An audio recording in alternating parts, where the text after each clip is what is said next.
We've just learned that senators have received an affidavit containing new allegations against Defense Secretary nominee Pete Hegseth. NBC's Julie Sirkin helped break this story. She joins us now. What more can you tell us? Well, Chris, this is significant because for the first time we are hearing on the record of somebody who spoke directly with Samantha Hegseth during the time in which she was married to Pete Hegseth, who shared concerns fearing for her safety. I'm talking about Danielle Hegseth. She's the former sister-in-law to both Samantha and Pete Hegseth. She says in this copy of this affidavit, a redacted version, quote, "I have chosen to come forward publicly at significant personal sacrifice because I am deeply concerned by what Hegseth's confirmation would mean for our military and our country." She adds that part of her reason, and this is so significant, Chris, for coming forward is because I have been assured that making this public statement will ensure that certain senators who are still on the fence will vote against Hegseth's confirmation. But for that assurance, I would not subject myself or others referred to in this statement to the public scrutiny this statement is likely to cause. This has been the culmination of days of work from committee staffers on the Armed Services Committee who have been first in touch with somebody with secondhand knowledge of these allegations. Then they were directly in touch with Danielle Hegseth. This was a work in progress to get her to come forward. Reid, who is the top Democrat on the panel that was considering Hegseth's nomination, he actually sent Danielle Hegseth a letter over the weekend that we have obtained asking her to detail any examples of abuse or threatening conduct from Pete Hegseth toward any of his ex-wives. And now we have this result, which is this affidavit, which is currently being viewed by some senators. This has just started to happen after we've obtained a redacted version of this affidavit. And I'll tell you, Chris, that yesterday Hegseth was reported out of the committee on a party line vote. 14 to 13, that vote was swift. It sets up a full Senate vote potentially as early as Thursday. That is significant because once the full Senate votes and approves his nomination, he only needs a simple majority, which means 51 need to vote for him. And of course, there's a 53 threshold of Republicans in the Senate.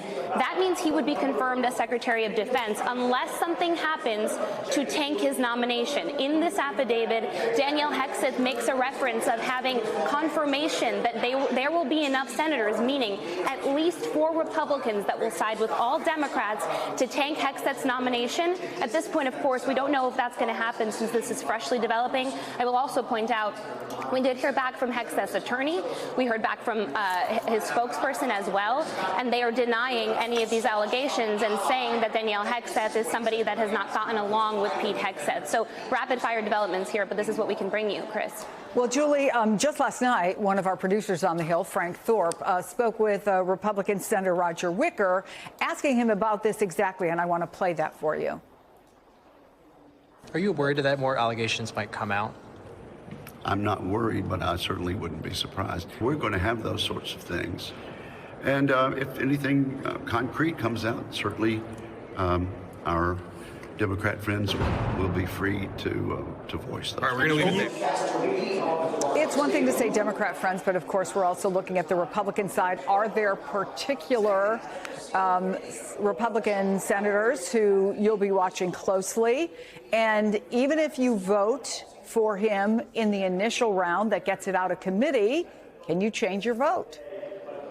Well, his nomination is already reported out of committee, meaning somebody like Joni Ernst, who of course is a combat veteran, a sexual assault survivor, she already voted along with every other Republican on that panel to bring that process out of committee and onto the full Senate floor. So it is now in the hands of the full Senate to consider this. And that statement by Wicker is so important here because yesterday he was talking about whispers of anonymous allegations. Chris, we have been reporting this story for weeks, and we have asked questions to both his office, to the transition, to the attorney for Mr. Hegseth, to Samantha Hegseth herself before knowledge of this affidavit even came to light.